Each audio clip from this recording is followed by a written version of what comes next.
Tip number 1, be prepared. Yeah, this is gonna make read materials and watch videos before you get your group together so you know what you're talking about. What's next? So point number 2 is ask questions, but not leading questions.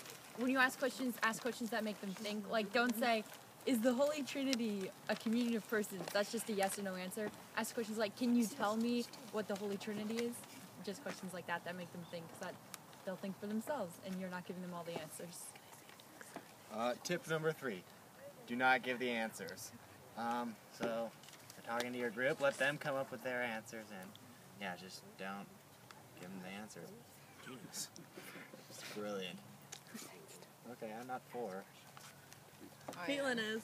No, I'm 5. Oh, that's me. Share, but mainly to help them open up. Share your own stories to get a conversation going, but don't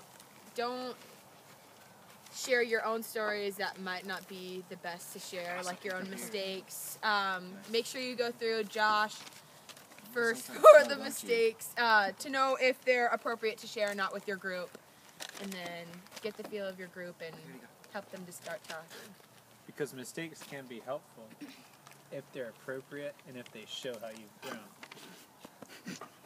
If you have any questions, ask us.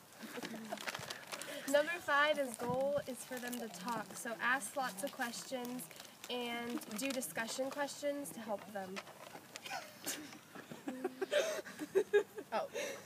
Don't let one person dominate. So if one person keeps asking the questions, try to push it towards someone else who's just sitting there and not answering the questions.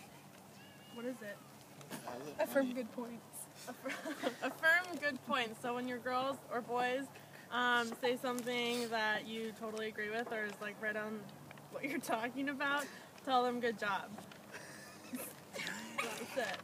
Tip 7. Tip 7. When someone is in error, when someone is wrong, you're not going to want to blatantly outright claim that they are wrong. You're going to want to let them down easy. You're going to want to acknowledge their point, however, you're going to want to correct that. So instead of saying outright that they are wrong, you could instead say that, well, that's an interesting point, however, what it should be said, or in any other form of that statement.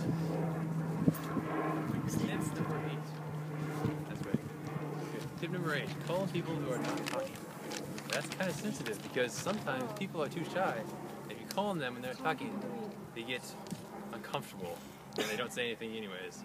But still, if someone's not talking, you want to kind of bring them into the conversation and allow them to participate, get their ideas out there because they probably have something to say. At the same time, you don't want to force them, you know, let them come in on their own time so they're comfortable.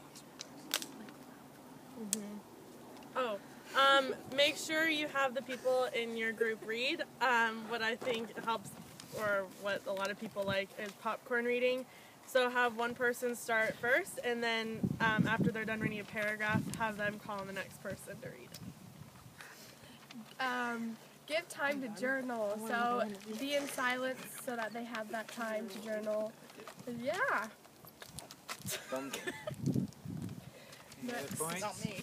There's some. Kayla? Me? Don't let one person dominate. I already did that one. Then you skipped. Who's next? Hey, I've got one in the meantime. Don't be afraid of silence. Stay on time. Good job, Caleb. Sometimes you might need to cut out questions you were planning on asking or something you're planning on sharing to make sure that you have enough time for the group to end on time. Okay, I'm next. Ask the Holy Spirit for help.